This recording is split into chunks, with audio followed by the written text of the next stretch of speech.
नमस्कार मित्रों, मैं डॉक्टर राजकुमार संस्कृत सौर्यम चैनल में आपका हार्दिक स्वागत एवं अभिनंदन करता हूं।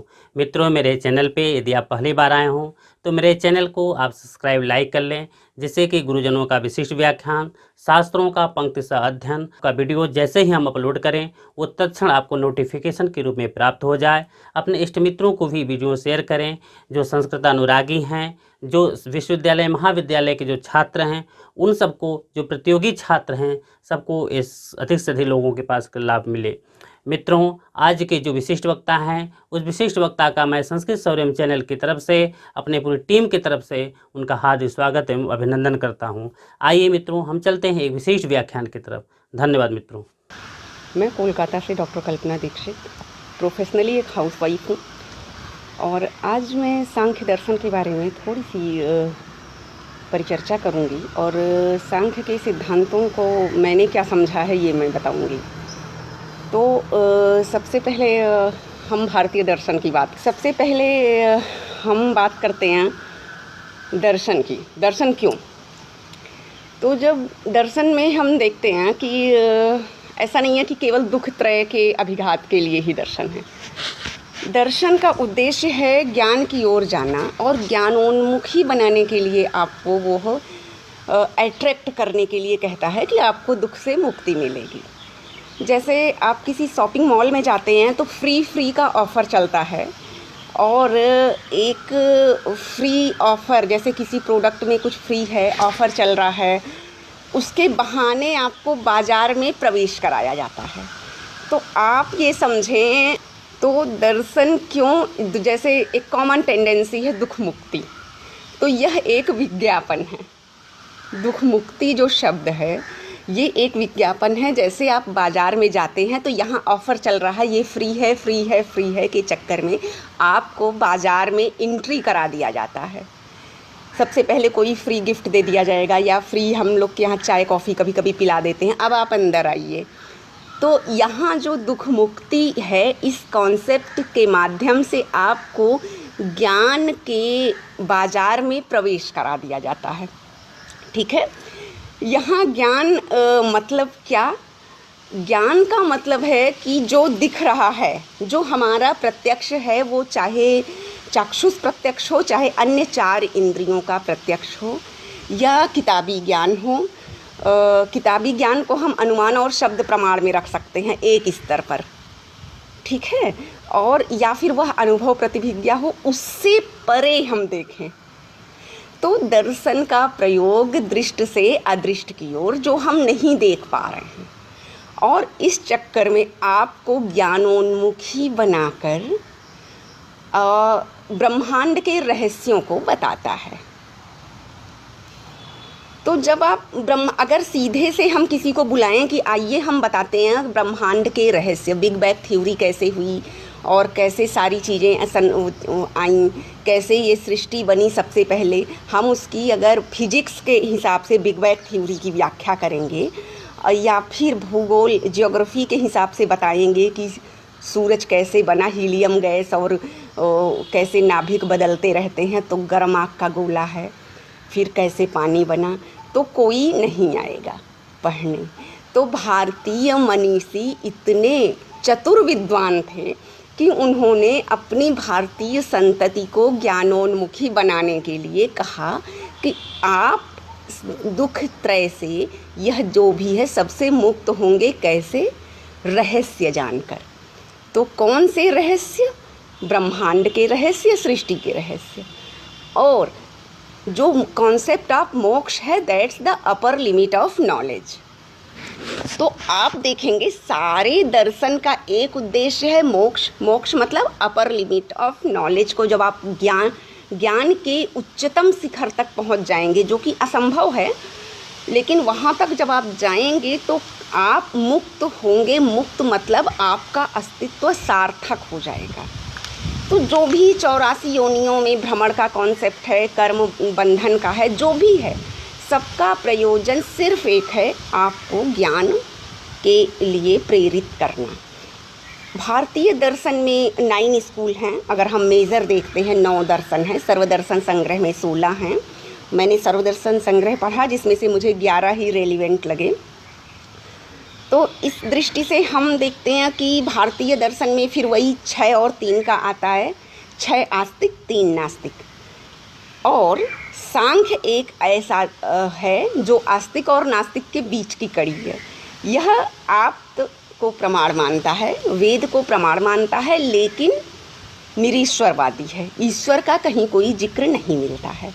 दूसरी बात हम देखेंगे कि ईश्वर की सत्ता के संदर्भ में ऐसा रिसर्च है आचार्यों की, चूँकि हमारे यहाँ तो टीका टिप्पणी की एक लंबी परंपरा है, जैसे आजकल ऑनलाइन लेक्चर की परंपरा है, इसी तरह से। तो ऐसा कहा जाता है आरंभिक सांख्य ईश्वरवादी था, बाद में वह निरीश्वरवादी हो गया। ठीक है। जो कपिल मुनि इसके आदि प्रणेता हैं वो बौद्ध से मतलब 500 BC से पूर्व माने जाते हैं। और उसके बाद आडार कालाम से बुद्ध ने जो है सांख्य की ली थी दीक्षा।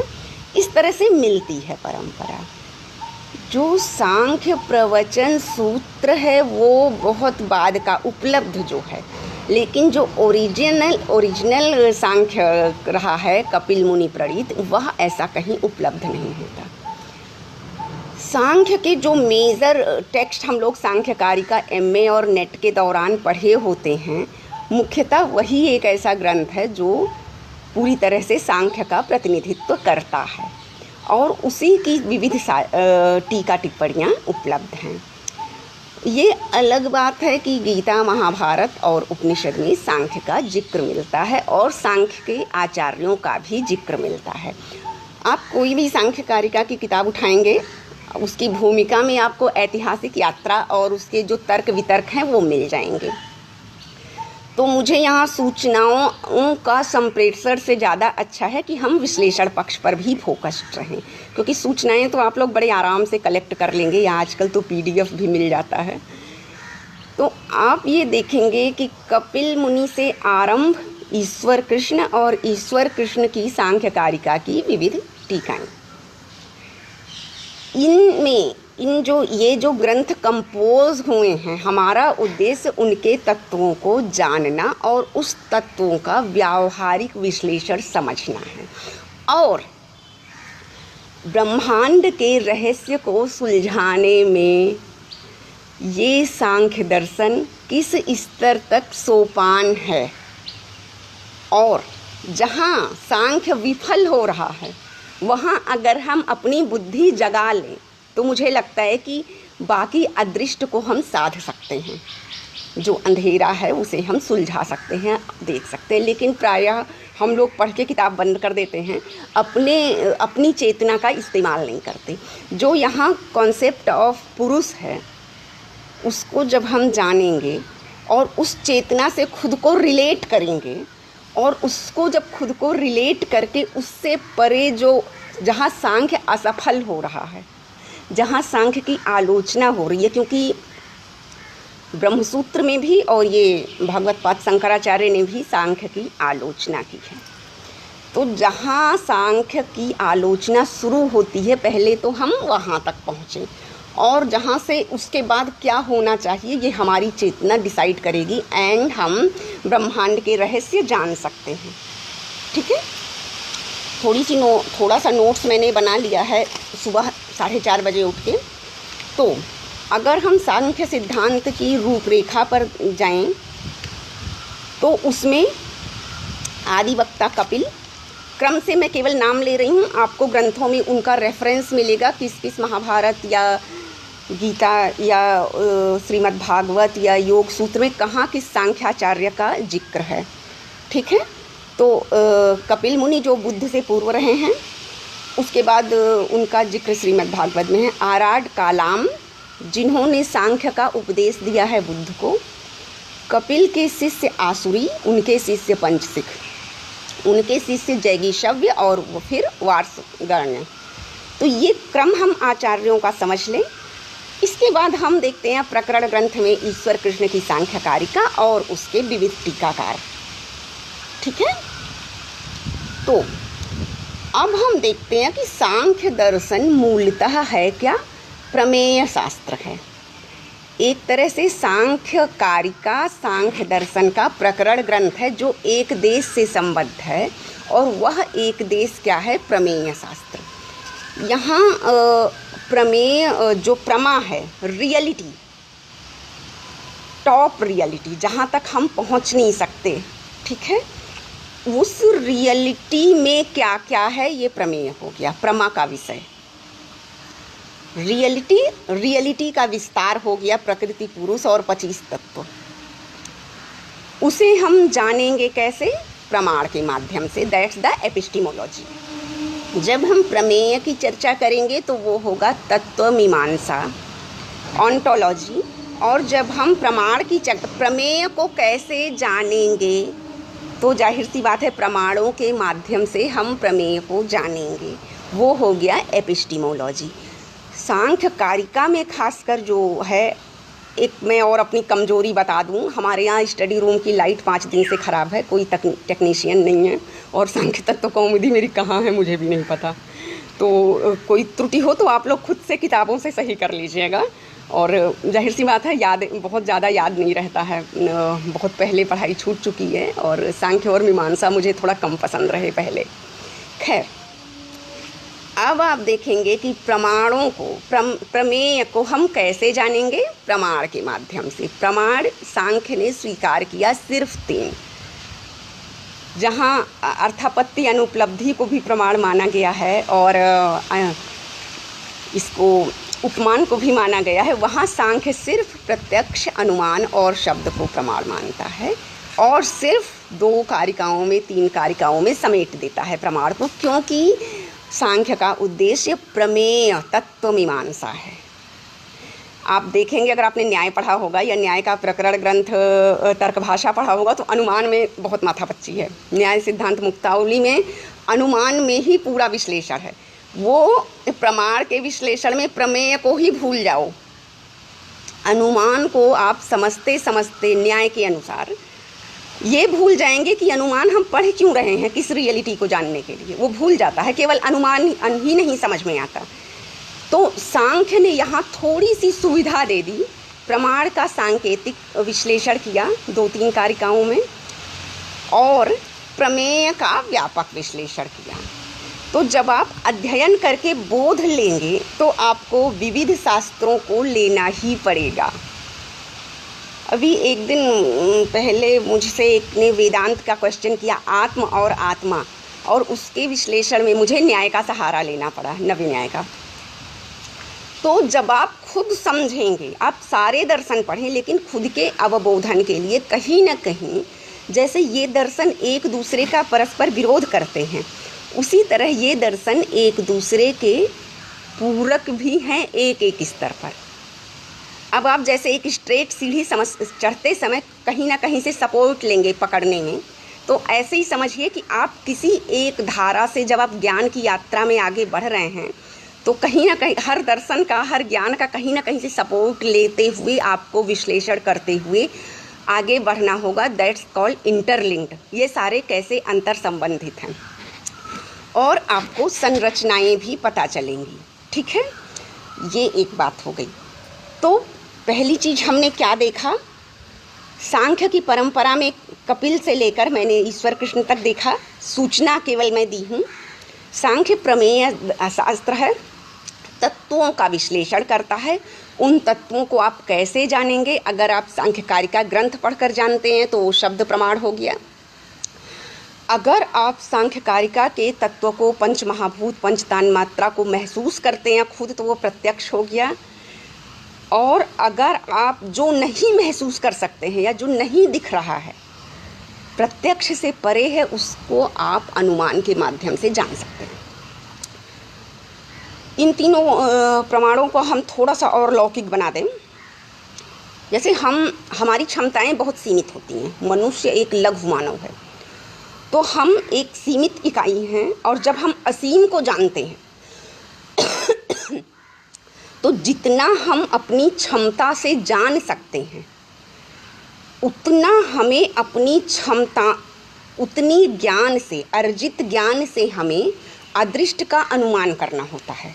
मतलब अगर हमने 10% अपनी क्षमता से पढ़ा, एमए का पाठ्यक्रम हमने पढ़ा, तो हम ऑल एमए में जो सम्मिलित नहीं है पाठ्यक्रम, उसको हम कैसे अनुमान से ज्ञान अर्जित करें। मैं अनुमान से करती हूँ अर्जित, तो आपका कम समय और सीमित क्षमता में असीम की ओर आप बढ़ेंगे। और जैसे मान लीजिए कुछ चीज़ें एमए के पाठ्यक्रम में ही नहीं हैं, तो आप अनुमान कैसे लगाएंगे। तो वहाँ हम जो कॉन्फ्रेंस और लेक्चर अटेंड करके शब्द को प्रमाण मानते हैं, लेकिन आपको शब्द प्रमाण में बहुत सजग रहने की ज़रूरत है, क्योंकि आजकल के टाइम पे कोई आप्त पुरुष रेयर होते हैं, और जो आप्त पुरुष हैं भी वो एक स्तर तक हैं, उनका ज्ञान भी कहीं ना कहीं इधर उधर पर आधारित रहता है। तो अगर आप नॉलेज लेते हैं तो प्रत्यक्ष प्रमाण आपका हो गया जितना आपने पढ़ा लिखा अब तक की डिग्रियों से। अनुमान जो अब तक की डिग्रियों के माध्यम से, उस पर तल्लिंग लिंगी पूर्वकम है, अब तक के अर्जित ज्ञान के आधार पर जो अनुमान हो सकता है। और शब्द प्रमाण जो अनुमान से परे है, और जो आप कॉन्फ्रेंसेज के प्रोफेसर्स के लेक्चर के आधार पर गेन करते हैं, दैट्स। तो इन तीनों के प्रमाणों के माध्यम से हम क्या करेंगे, प्रमा रियलिटी एंड प्रमा का विषय ऑन्टोलॉजी, वो हम जानेंगे अकॉर्डिंग टू सांख्य दर्शन के अनुसार। अब देखिए यहाँ एक्चुअली सांख्य जो है वो सम्यक आख्यान है। सम्यक आख्यान मतलब जो आपको ज्ञानवान बना दे, ठीक है। अगर योग दर्शन, चूँकि सांख्य योग एक साथ प्रयोग होता है, योग आपको प्रैक्टिकल आपका मैनेजमेंट करता है, इंडिविजुअल पर्सनैलिटी का प्रैक्टिकल मैनेजमेंट है योग दर्शन। और वह पर्सनैलिटी अगर योग दर्शन से आप प्रैक्टिकली बहुत मैनेज हो चुके हैं, तो सांख्य से आप उसके प्रमेय तत्वों को जानकर आप नॉलेज की अपर लिमिट को पाएं। अगर आप योग के का जो मोक्ष है, समाधि है, उसको अर्जित करके स्वयं को उस स्तर पर पहुंचा लेते हैं, तो स्वयं में ज्ञान का संधान करने के लिए आपको सांख्य का सहारा लेना पड़ेगा। It's all right. तो आप ये देखेंगे कि सांख्य के 3 प्रमाण। सांख्य का उद्देश्य प्रमेय सिद्धि है, जो ऑन्टोलॉजी में बार बार कह रही हूँ, तत्वों की मीमांसा, तत्व विश्लेषण। कौन से तत्व, जो सांख्य ने 25 तत्व माने हैं। कल मेरे हस्बैंड से मेरी बात हुई तो उन्होंने कहा पाइथागोरस जो मैथमेटिशियन हैं, उनकी ज्योमेट्री की थ्योरी है, उनकी कोई फिलोसफिकल थ्योरी है जो सांख्य के सिमिलर है। अब मैं पढ़ूंगी उसे कि पाइथागोरस की कौन सी थ्योरी, चूँकि वो ज्योमेट्री के थे, रेखा गणित के थे, और वो सांख्य की थ्योरी को कैसे स्वीकारते हैं। गीता में शायद द्वितीय अध्याय या किसी अन्य अध्याय के समापन में लिखा इत सांख्य योगो नाम से, द्वितीय अध्याय। सांख्य का पर्याय ज्ञान, जहाँ आपके मस्तिष्क की बत्ती जलती है और मस्तिष्क में एकदम स्ट्रक्चर्ड एनालिसिस आ जाती है। तो सांख्य का मतलब ये है। जब हम सांख्य की अभी पढ़ेंगे, जब तत्वों को प्रकृति कैसी होती है, पुरुष कैसा होता है, और कैसे सर्ग होता है, कैसे ये उसके बाद महत अहंकार और पंच तन्मात्रा महाभूत आदि आदि आदि डेवलप हुए, ज्ञानेंद्रिया कर्मेंद्रिया, एंड सृष्टि बनी, तो हम क्या जाने ब्रह्मांड का रहस्य, या इस दृष्ट जगत का, कम से कम पृथ्वी पर जो जीवन है उसका रहस्य हम जानें।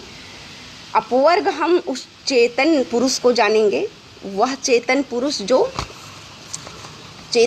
जो निर्लिप्त भाव से है, वहाँ तक अगर हमारी नॉलेज पहुँच गई, और वह चेतन पुरुष जो निर्लिप्त भाव से है, प्रकृति के साथ संसर्ग होता है निर्लिप्त भाव से, और पुरुष बहुत्व है, यानी कि टॉप लेवल पर नॉलेज बहुआयामी है, जो एक सिंगल परमाणुवाद या वो मानते हैं, या फिजिक्स ने अभी वो हिग्स बोसोन गार्ड पार्टिकल कहा, वहाँ सांख्या टॉप लेवल पर भी जाकर पुरुष बहुत्व का कॉन्सेप्ट मानता है। तो वहाँ तक अगर हमने उस चेतन पुरुष का जो स्वरूप है वहाँ से खुद को रिलेट कर लिया, तो उससे परे क्या है, ये मेरी चेतना की ड्यूटी है। मैं स्वयं एक दर्शन स्थापित करूँ, ये मेरी ड्यूटी हो जाती है। ठीक है, तो ये इसलिए हम तत्वज्ञान पढ़ते हैं, केवल एमए पास करने के लिए और नेट क्वालिफाई करने के लिए नहीं। ये तो आपको आकर्षित करता है कि आपकी जॉब होगी, आपकी सैलरी मिलेगी, तो घर होगा, गाड़ी होगी, सुंदर कपड़े होंगे। लेकिन उद्देश्य क्या है? आपकी मेधा कहाँ तक जा सकती है वहाँ तक ले जाना। आप अपने रास्ते बंद मत करें। ओके, देन हम देखते हैं कि एक्चुअली अनुमान ये बताया आपको कि 3 मानते हैं, प्रतिविषय अध्यवसायो दृष्टम प्रत्यक्ष प्रमाण, जो डायरेक्ट रिलेशन सिर्फ चाक्षुष प्रत्यक्ष नहीं है, बाकी 5 ज्ञानेंद्रियों का प्रत्यक्ष होता है। तो इस तरह से आप इसको समझ सकते हैं। अनुमान को त्रिविध माने, जो प्रत्यक्ष पर आधारित है लेकिन प्रत्यक्ष से परे है, और पूर्ववत से स्वस और सामान्य तो दृष्टि। तो इस तरह से, हालांकि सांख्य कारिका में या सांख्य के जो इतिहास है सांख्य दर्शन का, उसमें प्रमाणों की मीमांसा नहीं मिलती है, जस्ट नाम मात्र का ज्ञान मिलता है। वृत्तिकारों ने, टीका टिप्पणी वालों ने विश्लेषण दिया है, वो उनका है, लेकिन मुझे लगता है कि साधन आपको मिलते जाएंगे अगर आप साध्य की ओर उन्मुख हों। तो यहाँ आपका उद्देश्य प्रमेय की एनालिसिस, प्रमेय को जानना, उस ओर उन्मुख होना, चेतन पुरुष जो निर्लिप्त है वहाँ तक अपनी नॉलेज से को रिलेट कर लेना, संबंध करके, और फिर उससे परे का अवलोकन करना, जो कि बिग बैग थ्योरी है। ठीक है, उससे परे सोचना। बिग बैग थ्योरी बहुत बात की चीज़ है। एनीवे, आप को श्रुति वचन कहा गया है, और श्रुति वचन प्रायः हम लोग वेद को श्रुति मानते हैं, लेकिन जब हम लोग हिस्ट्री पढ़ते हैं या किसी भी थ्योरी को पढ़ते हैं, तो जो पूर्वाचार्यों के मत हैं, जैसे हम लोग देखते हैं कि हिमालय पहले टेस्थिस सागर था, यहाँ ये था, ये खान है, ये माइंस है, तो पूरा जो भौगोलिक पढ़ते हैं, फिजिकल जियोग्राफी, तो जिन जिन साइंटिस्ट ने इनका पता लगाया, उसको अपनी थ्योरी इस्टेब्लिश की, वो आप्त पुरुष हैं। और आप्त पुरुष आप देखेंगे एक स्तर तक आप्त होता है, जब तक कोई परवर्ती आप्त पूर्ववर्ती के सिद्धांत पर नया सिद्धांत ना स्थापित कर दे। तो आप्त को समझने में हमें भी सारे सिद्धांतों में उसी तरह से आप्त अवबोधन क्षमता भी होनी चाहिए। जैसे आप्त वचन शब्द प्रमाण है, तो उन शब्द प्रमाण पर हमारी निर्भरता का भी एक स्तर होना चाहिए कि हम किस सिद्धांत को कितना समझते हैं। ठीक है, तो इस आधार पर हम देखते हैं कि शब्द प्रमाण, जैसे किसी ने कह दिया कि भारत की राजधानी दिल्ली है, ठीक है, ये शब्द प्रमाण तो ठीक है, लेकिन इसके अतिरिक्त जो है दिल्ली का नाम इंद्रप्रस्थ भी था, हस्तिनापुर भी था, और भी जो है, ये अगर हिस्ट्री में जाएंगे तो ये मिलेगा। अगर उससे भी पहले जाएंगे, उसके बाद जाएंगे, तो ब्रिटिश पीरियड में राजधानी कोलकाता थी। तो आपका जो आप्त एट प्रेजेंट आप्त, जब आप पढ़ेंगे भारत की राजधानी नई दिल्ली, तो यह सिर्फ आज़ाद भारत या जब ब्रिटिश ने राजधानी परिवर्तित की वहाँ से लेकर आज तक का ज्ञान है। तो शब्द प्रमाण में आपको ज़्यादा सजग रहने की ज़रूरत है। यहाँ प्रमाणों की मैं जो समझा रही हूँ, प्रमाण मतलब किताब में लिखा प्रमाण, लेकिन जिससे हम समझें, जो हमारे अवबोधन में सहायक है। तो हमें अपने अवबोधन के प्रति कितना जागरूक रहने की ज़रूरत है। क्यों? तभी हम सही प्रमेय जान सकेंगे। ठीक है, आप लोग समझ रहे होंगे कि सांख्य कारिका के अलावा क्या पढ़ा रही हैं, लेकिन पढ़ने का सही तरीका यही है, नहीं तो फिर आप बहुत कुएं के मेढक बन के रह जाएगी बुद्धि, क्योंकि हमारी जो असीम क्षमता है उसका हम कभी यूज़ ही नहीं किए होते हैं। तो इसके बाद हम ये देखते हैं, हाँ, सांख्य कारिका की टीकाओं का जिक्र मैंने शायद पहले किया है अभी रूपरेखा में। माठर वृत्ति, युक्ति दीपिका, जयमंगला, तत्वकौमुदी, चंद्रिका, गौड़पाद भाष्य, ये सारी टीकाएं उन्हीं 70-72 कारिकाओं की अपने अपने मति के अनुकूल व्याख्या करती हैं।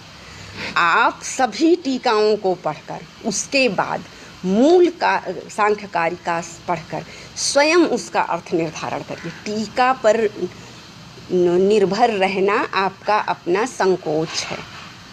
आप कभी विराट ज्ञान को सिर्फ टीकाएं पढ़कर उस पर निर्भर रह कर नहीं, टीकाएं पढ़कर उनसे आगे बढ़ना है, क्योंकि वह भी एक संकुचित मेधा का मूर्त रूप है।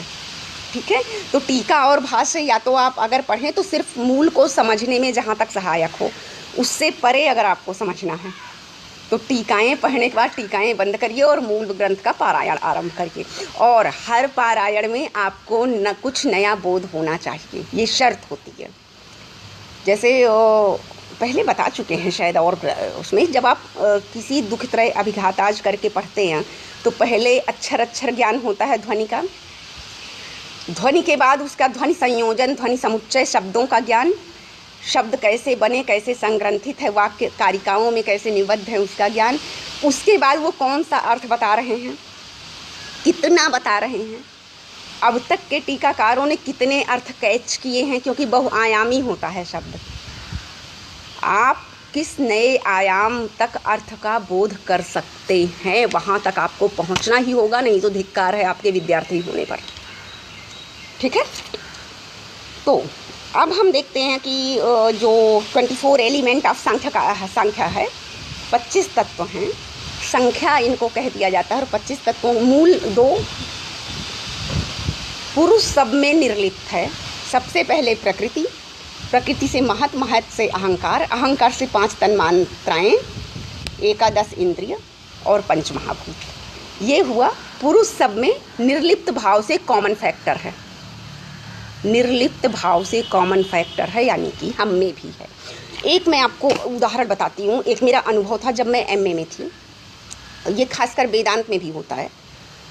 पुरुष मतलब मेल, लड़के को लोग कहते हैं ये पुरुष है, ये ब्रह्म है, और लड़की महिला, स्त्री ये माया है और ये प्रकृति है। ऐसा नहीं।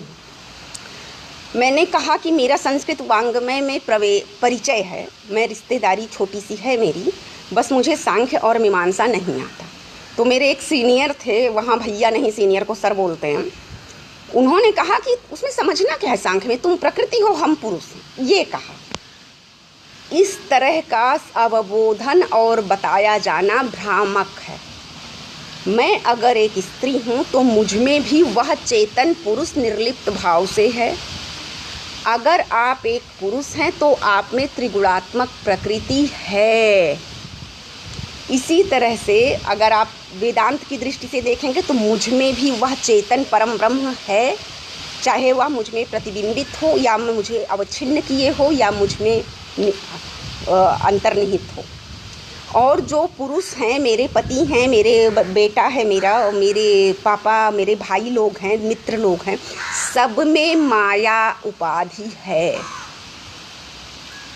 इवन कुछ लोग तो विकार के स्तर पर पहुंच चुके हैं, सब अविद्या से उपहित हैं। तो आप जो दृष्ट हमारा स्त्री पुरुष का डिवीज़न है, नर और मादा का डिवीज़न है, उसे आप प्रकृति पुरुष कहकर अगर करेंगे तो आपका चिंतन बहुत हास्यास्पद और संकुचित हो जाएगा। क्योंकि प्रायः हम देखते हैं एमए के लेवल पे या क्लास में डिस्कशंस में लोग ऐसी बातें करते हैं कि अरे तुम तो लड़की हो या महिला हो, तुम तो त्रिगुणात्मक प्रकृति हो। ऐसा नहीं है। जो पुरुष और प्रकृति है वह जो है हम में है, मुझ में त्रिगुणात्मक प्रकृति भी है और मुझ में निर्लिप्त भाव से वह चेतन पुरुष भी है, व्यक्त है वो। आपके पास अगर वह दृष्टि है प्रत्यक्ष अनुमान और शब्द से परे, तो मुझ में आप उस चेतन पुरुष को देख सकते हैं। और इसी तरह जो पुरुष हैं, मेरे अपने भैया और पापा और ये लोग हैं, दोस्त लोग हैं, मेरे मित्र हैं, उनमें भी त्रिगुणात्मक प्रकृति है जो कि उनके व्यवहार में दिखाई देती है। तो बहुत प्रैक्टिकल होके बहुत अच्छे से ज्ञान को समझना चाहिए। आप कुछ भी ऐसे नहीं समझ सकते हैं, कुछ भी ऐसे ही नहीं समझ सकते हैं। और भ्रामक व्याख्या, हास्यास्पद व्याख्या आपको आगे बढ़ने से हमेशा रोकेगी। ठीक है, तो ये एक मेरा अनुभवजन्य था जिसे शेयर करना बहुत ज़रूरी था, क्योंकि इस स्तर पर चिंतन नहीं होना चाहिए। सांख्य जब 25 एलिमेंट को एक्सप्लेन करता है और उसके माध्यम से प्रत्यय और सर्ग, सृष्टि कैसे हुई और कैवल्य मोक्ष का विधान करता है, अपवर्ग का, तो इसमें जो है एक उसका पर्पज़ है। इसमें सर्ग में भी एक जो ये दृष्टि है, एक बौद्धिक सृष्टि होती है। बौद्धिक सृष्टि के 4 वेरिएशन कहे गए हैं, विपर्य, तुष्टि, आसक्ति, उसके बाद सिद्धि। जो अविद्या माया से परे जाते जाते होता है वेदांत में, उसी तरह से आप समझ सकते हैं। पहला जो सृष्टि है विपर्य है, जो आपको उल्टा ज्ञान एक तरह से, इस ये नहीं वो स्थाणु है, पुरुष नहीं है, आपको चेतन की जगह जो है अचेतन का ज्ञान जो होगा, या जो जड़ जगत दिखता है यह विपर्य किस तरह से दिखता है, ऐसे भी समझ सकते हैं। तुष्टि, आप जब जान लेंगे ये त्रिगुणात्मिकता का असर है, ये है अपने ही ज्ञान से आपको कैसे तुष्टि मिलती जाती है, इस तरह से इसको आप समझने के लिए एग्जाम्पल्स लें। और आचार्यों ने भी जो रंगस्य दर्शयित्वा नर्तकी वाला उदाहरण दिया है, वो ऐसा नहीं है कि जो प्रकृति है जिससे ब्रह्मांड बना है वो नर्तकी है, बल्कि एक नर्तकी के माध्यम से आपको ब्रह्मांड का रहस्य समझाया गया है। आप नर्तकी ही समझ के रह जा रहे हैं कि पुरुष प्रकृति एक होती है। मेरे एक मित्र कहते थे कि एक लड़की है, उसके बहुत सारे बॉयफ्रेंड हैं, तो वो हो गया प्रकृति पुरुष, और वो जो है सबके साथ एक के बाद एक के साथ जाती है। तो यह सब आपको यहाँ ठहरा देता है, उलझा देता है और सीमित कर देता है। ये उदाहरण हैं, ये डेमोन्स्ट्रेशंस हैं, एक कह सकते हैं जो मॉडल बनाया जाता है, बच्चे विज्ञान का मॉडल बनाते हैं, वो मॉडल है रंगस्य दर्शयित्वा। इसके माध्यम से आप सृष्टि बिग बैंग थ्योरी जो होती है फिजिक्स की, उस तरह का सांख्य के विचार से समझ सकते हैं। तो उदाहरणों और जो उद्देश्यों, उदाहरण और उद्देश्य में पार्थक्य करके समझना आवश्यक है हमें, ठीक है। तो जो प्रत्यय सर्ग और या बौद्धिक सृष्टि 4 विपर्य, तुष्टि, आसक्ति और फिर सिद्धि। आसक्ति मतलब शक्ति विहीन नहीं, निर्लिप्त भाव, कैसे निर्लिप्त है, और फिर आपकी सिद्धि हो जाती है। अवान्तर भेद इसके 50 कहे गए हैं, मुंडे मुंडे मतिर्भिन्ना, जितने तरह का आप समझेंगे वो 50 या उससे ज़्यादा भी हो सकता है। अगर आप सांख्य कारिका की टीका लिखेंगे तो अवान्तर भेद को 50 से बढ़ा सकते हैं, आपको खुद दिखने लगेगा कि ऐसे बढ़ता जा रहा है। मैं आपको बताऊं, कोई भी मंत्र हो, नॉट ओनली वेद मंत्र, सांख्य, वेदांत, ये सारे सूत्र आपको सामने चक्षुष प्रत्यक्ष होते हैं। कौन सी चक्षु में? बौद्धिक चक्षु में, प्रज्ञा चक्षु के समक्ष। अगर आप 1 से 2 बार, 3 बार, 4 बार पारायण करते जाएंगे, आपके पारायण का उद्देश्य दोहराना नहीं, हर पारायण में आप अगली सीढ़ी चढ़ रहे हैं, तो यहाँ आपको कारिकाएँ स्वयं अपना अर्थ प्रकाशित करती जाती हैं, आप ज्ञान की धारा में आगे बढ़ते जाते हैं। ओके, यहाँ आप देखेंगे कि अब आप ये देखेंगे कि हम ये सब क्यों पढ़ रहे हैं।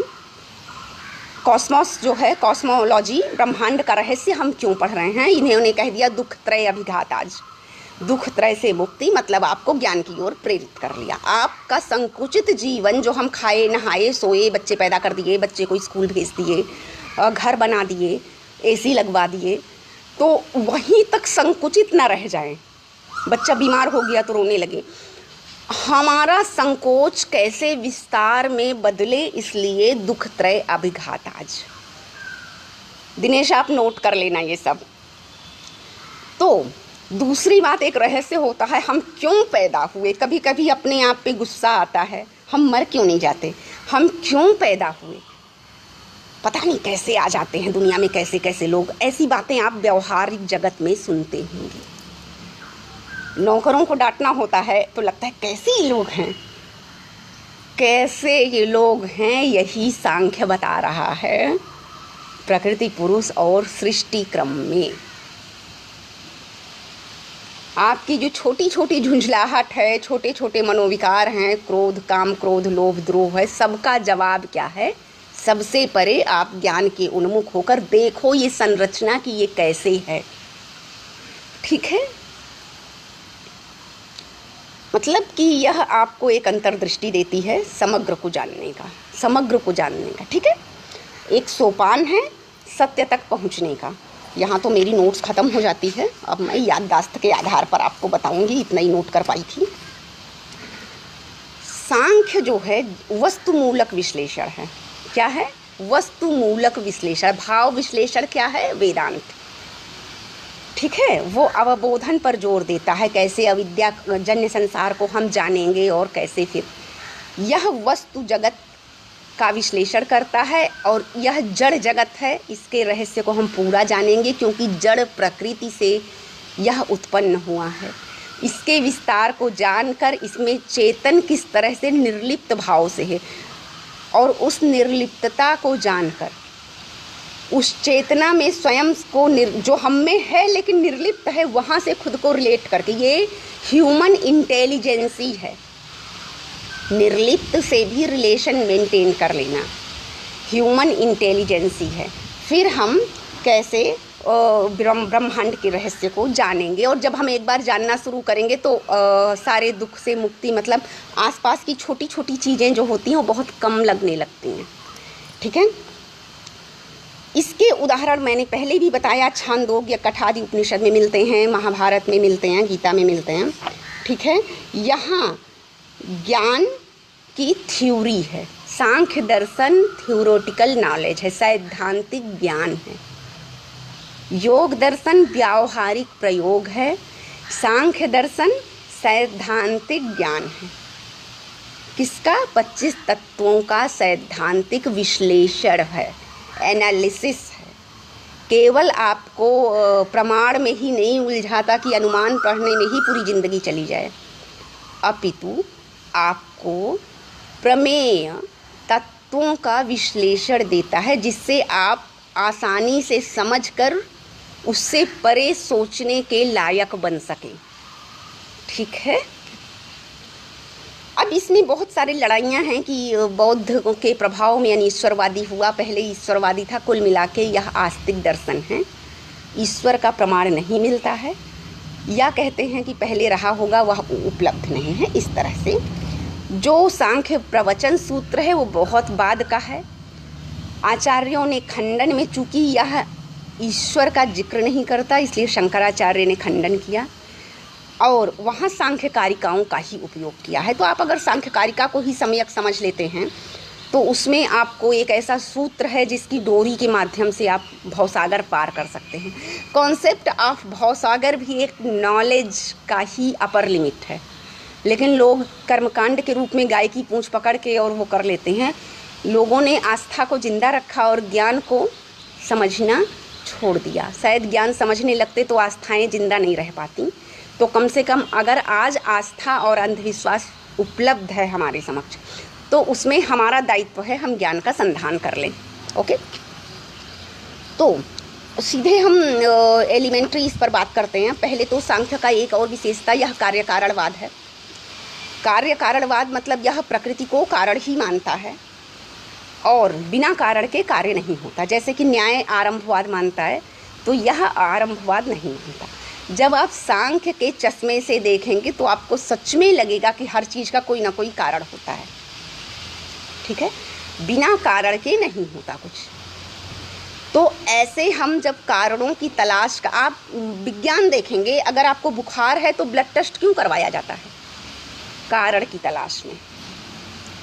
ठीक है, अगर कह देते हैं कि आपने खाना नहीं खाया या सोए नहीं है बहुत दिन से, या आप, मुझे एक बार बुखार हुआ था, 2-3 साल तक बुखार था, तो बोला कि आपने कोई किसी बात का टेंशन ले लिया होगा। तो बुखार का कोई ना कोई कारण, आप बीमार हैं तो उसका कोई ना कोई कारण तक पहुंचना बहुत साइंटिफिक है। इंडियन फिलॉसफी आपको सुलझा देता है। ठीक है, वही सत्कार्यवाद है। उसके 5 लॉजिक हैं। जैसे अगर आपका लीवर फंक्शन टेस्ट हुआ तो इसमें ये बढ़ा है, आपका हीमोग्लोबिन कम है इसीलिए आपको सोए रहने की आदत है, शरीर में पीलापन दिख रहा है, हीमोग्लोबिन कम है। ब्लड टेस्ट उस आपके 10 कारण बता देता है आपके शरीर के विकारों का। यहाँ सृष्टि जो है, पूरा सृष्टि कार्य है, उसका कारण है प्रकृति, आदि कारण। कैसे अपना सिद्धांत पुष्ट हो, मजबूत हो, इसके कारण के लिए सत्कार्यवाद का सिद्धांत इस्टेब्लिश है। सत्कार्यवाद में शायद 5 हैं यार, सेकेंडरी किताबें, उससे हमें मज़ा नहीं आता। चलो 5 हैं, जो असत करणात उपादान ग्रहणात वाला है। तो क्या है कि 5 लॉजिक के माध्यम से 5 लॉजिक के माध्यम से कार्य जो है फंक्शनल, यह वर्ल्ड व्यावहारिक जगत फंक्शनल कैसे किसी कारण से ही अवश्य जुड़ा है। हमारे यहाँ तूफान आया बिना किसी रीज़न के नहीं आया होगा, मौसम वैज्ञानिक इसमें लगे हैं, तभी पहले से सूचना दे दी जाती है कि तूफान को तो आप नहीं रोक सकते, लेकिन उसके कारण पर या उससे कम से कम धन जन की कम से कम हानि हो, इसके लिए आपदा प्रबंधन आप पहले से कर सकते हैं। तो जो कारण पर आप जाएंगे तो कारण को निर्मूल करके या कारण को जानकर कार्य को आप बेहतर समझ सकते हैं या कार्य को और प्रबंधित कर सकते हैं। मैनेजमेंट बहुत आधुनिक विषय है, सबको बहुत 2-2 लाख की नौकरी मिलती है, वही मैनेजमेंट यहाँ है। इस चीज़ को मैं बहुत बार प्रूफ करती हूँ कि ऑल एकेडमिक में, ऑल सब्जेक्ट में संस्कृत का एक पेपर तो होना ही चाहिए, वाङ्मय कालजयी है। तो जब आप, चाहे वो मेडिकल साइंस हो, चाहे वो फिजिक्स केमिस्ट्री हो, केमिस्ट्री में आप महकने वाला साबुन लेंगे, ये महकने वाले साबुन में फूल पत्ती तो नहीं पड़ता है, किसी केमिकल का संयोजन है, तो कारण तक आप पहुंच जाएंगे। आप क्रीम पाउडर लगाते हैं, गोरे होने की क्रीम लगाते हैं, मेरे हस्बैंड तो 5-6 हज़ार का कॉस्मेटिक खरीदते हैं। तो अगर आप गोरे होने की क्रीम लगा रहे हैं और आपकी स्किन में थोड़ी देर के लिए क्षणिक सफ़ेदी आती है, तो उसका कोई ना कोई कारण है, क्रीम में ब्लीच पड़ा है या कुछ सफ़ेदी वाला रसायन पड़ा हुआ है। उसी तरह से यह जो पूरा जगत है, ब्रह्मांड है, सूर्य चंद्र सप्तर्षि हैं, उसके कारण तक हमें पहुंचना है। अगर हम कहें नहीं कोई कारण नहीं, सब ऐसे बना हुआ है, तो ना, हमारे मत की परपुष्टि के लिए 5 लॉजिक दिए हैं और यह सत्कार्यवाद है। बिना कारण के कार्य असंभव है। तो हमारा एक तो ज्ञान का उद्देश्य कारण तक पहुंचना है। सत्कार्यवाद का पहले जो देते हैं कि असंभव हो ही नहीं सकता, आकाश में महल नहीं बन सकता है, तो यानी कि हर चीज़ का एक जैसे है ना, तात्विक बायोलॉजिकल या किसी तरह का तात्विकता एलिमेंट होता है उसमें कारण। जैसे पेड़ पौधे का रंग, पत्तियां हरी क्यों हैं? क्लोरोफिल के कारण, ठीक है। पौधे लाल क्यों हैं? खून का रंग लाल क्यों होता है? हीमोग्लोबिन के कारण, रक्त रुधिर कणिकाएं। तो आप ये देखेंगे कि असत्करणात्, काकरोच के खून का कलर सफ़ेद होता है, तो असंभव नहीं होता। इंसान के खून का रंग सफ़ेद नहीं होता, काकरोच का लाल नहीं होता, मतलब असंभव से नहीं होता है। असंभव आप प्रैक्टिकल लाइफ में नहीं कर सकते हैं, ठीक है। एक लेवल पर तो आप गर्मी में एसी चला के ठंडी बना सकते हैं, लेकिन सूरज को आप ठंडा नहीं कर सकते। रात जो होती है वो गति के कारण है।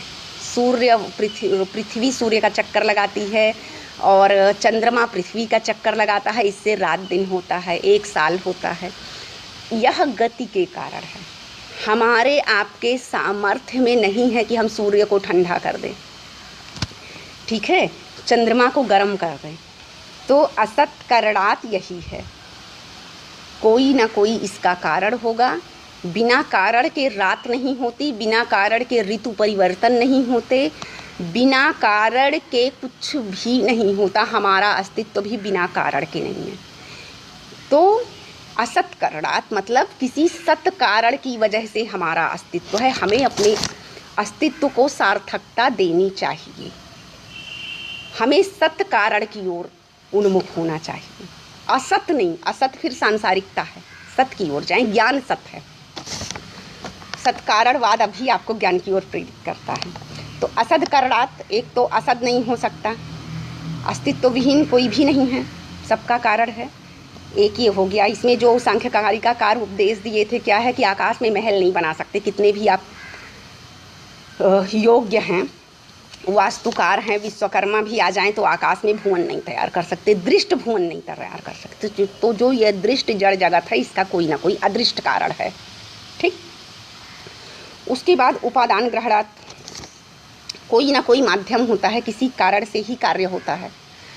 ठीक है, जैसे तंतुओं से कपड़ा बना, किसी ना किसी उपादान से ही कार्य होता है। ठीक, बिना माता पिता के हम लोग अवतार नहीं ले सकते। ईश्वर को भी, राम और कृष्ण को भी अवतार लेने के लिए माता पिता का आश्रय लेना पड़ा। उपादान ग्रहणात क्लियर हो गया होगा। उसके बाद क्या है, सर्वसंभव अभावात। उसके बाद कहीं से कुछ भी नहीं हो सकता। शास्त्रों में ऐसा वर्णन है कि पेड़ और ये वो, लेकिन ऐसे कहीं से कुछ भी नहीं पैदा हो सकता। अगर जल से जीवन उत्पन्न हुआ, सबसे पहले जलचर आए, फिर क्रम से ह्यूमन आया, तो भी एक क्रम व्यवस्था थी। कहीं से कुछ भी नहीं हो सकता। सबकी एक क्रम व्यवस्था और एक पर्टिकुलर साइंटिफिक रूल है। सांख्य एक साइंस है, सत्कार्यवाद बहुत साइंटिफिक लॉजिक है। न्याय नहीं, लॉजिक मतलब न्याय नहीं, लॉजिक मतलब एक ऐसा तर्क जो बहुत वैज्ञानिक ज्ञान की ओर आपको प्रेरित करता है। शक्त से शक्य करणात्, किसी पर्टिकुलर से ही पर्टिकुलर की उत्पत्ति होती है। आप अगर ह्यूमन जियोग्राफी का देख लेते हैं डिवीजन, तो जैसे नेपाली माँ बाप की संतान नेपाली जैसी दिखती है। अगर विज्ञान ने बताया जीन में उत्परिवर्तन, तो वह काल के प्रभाव से हो सकता है कि है ना, बहुत अलग जो पीढ़ियाँ आ जाती हैं, होमो इरेक्टस से होमो सेपियंस की यात्रा, वो फिर काल के प्रभाव में है। अदरवाइज शक्त से शक्य करणात्, शक्त से ही शक्य की उत्पत्ति होती है। जो जिसके काबिल है उसी से उस योग्य की उत्पत्ति होती है। ठीक है, यहाँ आप काव्यशास्त्र दिनेश आपने पढ़ा है तो आप प्रतिभा समझ सकते हैं। शक्त से ही शक्य की उत्पत्ति। ठीक है, इसी में कुछ अनुप्रयोग करके व्युत्पत्ति अभ्यास कर दिया जाता है, लेकिन शक्त वह भी शक्त बन जाता है। ठीक, और उसके बाद क्या है, लास्ट वन, सर्वसंभव अभावात शायद लास्ट है, और कारण भावात। तो सत्य यही है कि सभी से सभी की, और कारण भावता, कारण होता ही है। आपको कारणवाद को, कारणतावाद को स्वीकार करना पड़ेगा। यह सांख्य का मत है। इस तरह से 5 लॉजिक से आपको नॉलेज की ओर प्रेरित किया गया है। बहुत लॉजिकल है, इलॉजिकल नहीं है। रीज़न दिए गए हैं, आप नॉलेज क्यों गेन करें उसके रीज़न्स हैं। ठीक है, नेक्स्ट हम आते हैं सत्कार्यवाद के माध्यम से। पहले तो हम सत्कार्य का सत्कारण होना चाहिए, तो पहले तो कारणतावाद से कारण की ओर प्रेरित होंगे। इंट्रोडक्शन हमने पहले थोड़ा लंबा कर लिया, फिर हमने देखा सांख्य और सत्कार्य, उसका मेजर थ्योरी सत्कार्यवाद है। सत्कार्यवाद, यह जड़ जगत जो कार्य है, किसका कार्य है, कारण का कार्य है। वह कारण कौन है, वो कारण हम अब पढ़ने जा रहे हैं, प्रकृति। मूल कारण प्रकृति है, प्रकृति जड़ है और दूसरा चेतन पुरुष है। ठीक, चेतन पुरुष अलग है, सब में निर्लिप्त भाव से। जड़ प्रकृति का विस्तार 23 एलिमेंट है। ठीक, जड़ जगत की जननी है। उसका आप अगर 2-4 कारिकाओं में दिया है, सांख्य कारिका में आजन्मा है, उसका कारण नहीं है। जैसे अणुओं का विश्लेषण, फिजिक्स आप लोग को जरूर पढ़ना चाहिए। अणुओं का विश्लेषण करते करते हम परमाणु तक पहुंच जाते हैं और कहते हैं परमाणु का विखंडन नहीं हो सकता, परमाणु को आप नहीं तोड़ सकते हैं। वैसे ही प्रकृति का कारण नहीं है। ठीक है, तो एक तो ये आ गया कि प्रकृति का कारण नहीं है। ओके, उसके बाद प्रकृति खुद एक कारण है और उसी का है समग्र विस्तार। आपने अगर वो हिग्स बोसोन सुना होगा, एक हिग्स वैज्ञानिक एक बोसोन पार्टिकल, गॉड पार्टिकल, जब फिजिक्स का मूल एलिमेंट का उन्होंने पता लगाया था, या तो गूगल पर देख लीजिएगा हिग्स बोसोन। तो उन्होंने जो गॉड पार्टिकल का कैसे न्यूट्रॉन, इलेक्ट्रॉन, प्रोटॉन आए, उसके मूल में जो है वह प्रकृति है, कारण है, उसी का विस्तार है।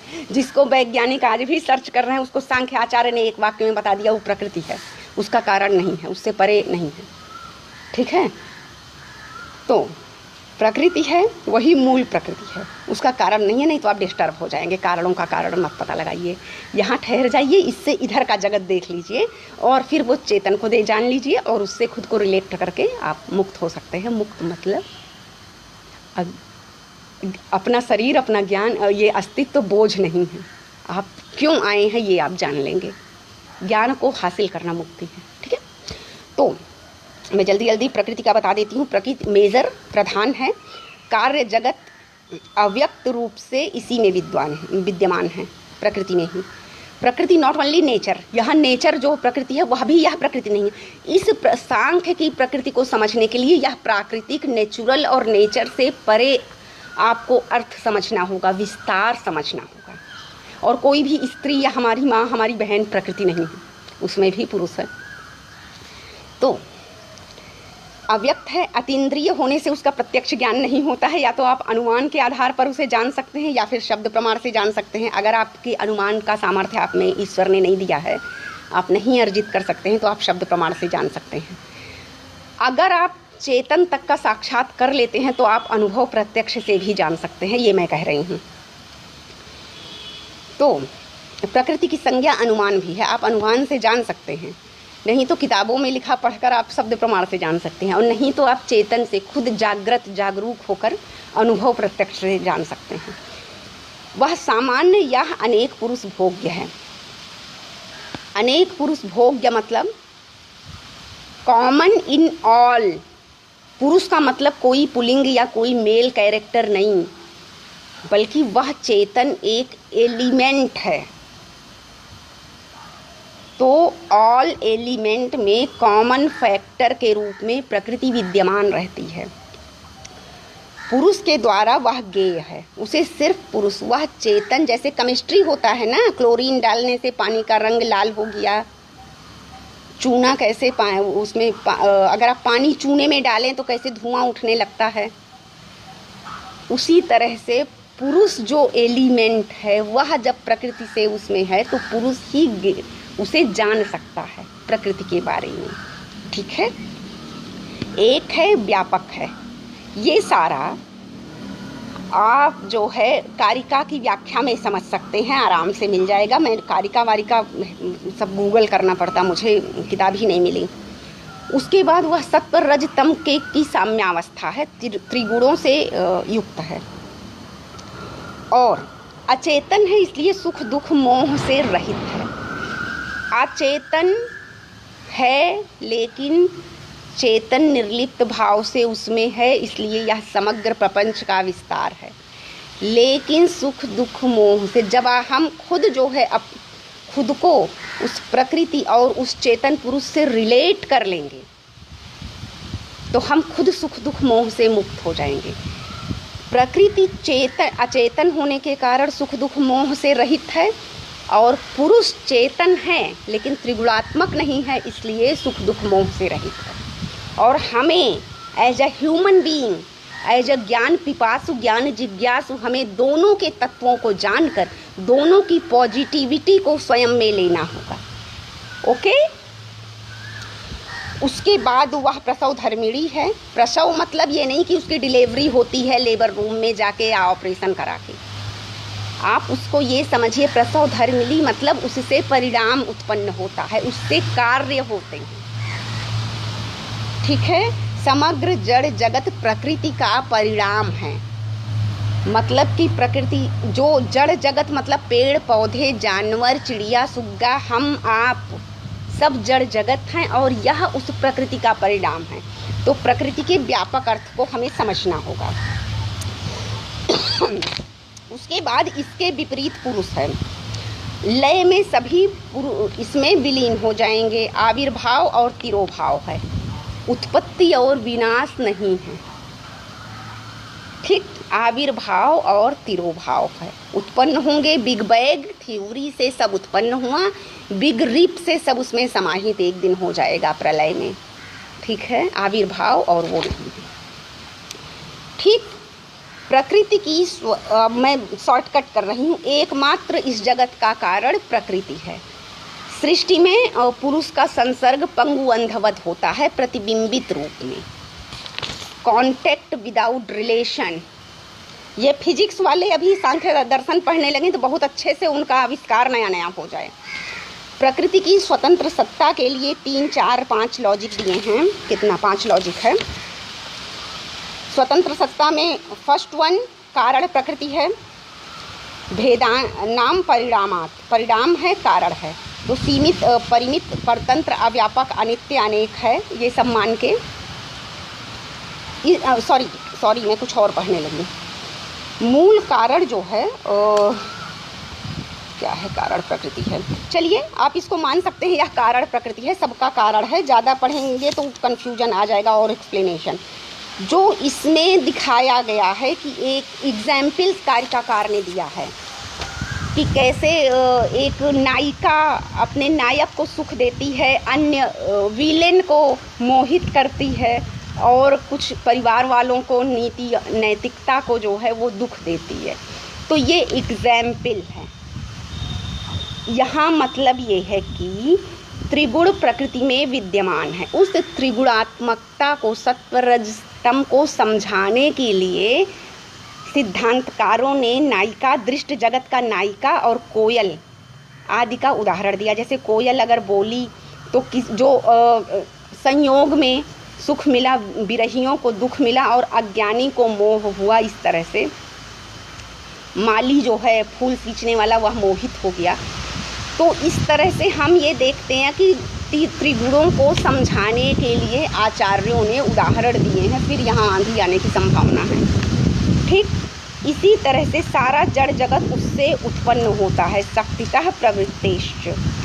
उसके बाद कारण कार्य विभागात, यह अव्यक्त कारण प्रकृति है। ठीक है, इसका स्वतंत्र अस्तित्व बताने के 5 कारण बताए गए हैं कि यह स्वतंत्र कैसे है। यह कारण होते हुए भी स्वतंत्र है, कार्य को उत्पन्न करती है लेकिन स्वतः मुक्त है। कार्य इससे उत्पन्न होकर इसी में समाहित होंगे, लेकिन यह अविभागात वैश्वरूप्यस्य, यह मूल कारण जो एकता है, विश्व का कॉमन फैक्टर है, ऑल इन पृथ्वी। जैसे हम आप इसको भेद संसर्ग योनिया से समझ सकते हैं। जैसे हम अगर कहे इंडिया, भारत, तो इसमें कलकत्ता भी आ गया, दिल्ली भी आ गया, हिमाचल प्रदेश, शिमला भी आ गया, कॉमन हो गया भारत शब्द। पृथ्वी कहे तो अमेरिका भी आ गया, रूस भी आ गया, यूरोप भी आ गया, एशिया भी आ गया। अगर हम कहे ब्रह्मांड तो ब्रह्मांड में चांद, सूरज, पृथ्वी, बुध, शुक्र, बृहस्पति सब आ गए। इसी तरह से इसमें एकता का जो कॉमन फैक्टर ऑल सृजन में है, जड़ जगत आल ब्रह्मांड में कॉमन फैक्टर प्रकृति की वजह से है। तो एकता का मूल कारण भी यही है। ठीक, सत्कार्यवाद में 5 कारण बताए कारणता की पुष्टि हेतु। यहाँ प्रकृति स्वतंत्र है और कारण है, उसके लिए 5 लॉजिक और दिया है सांख्य कारिकाकार ने।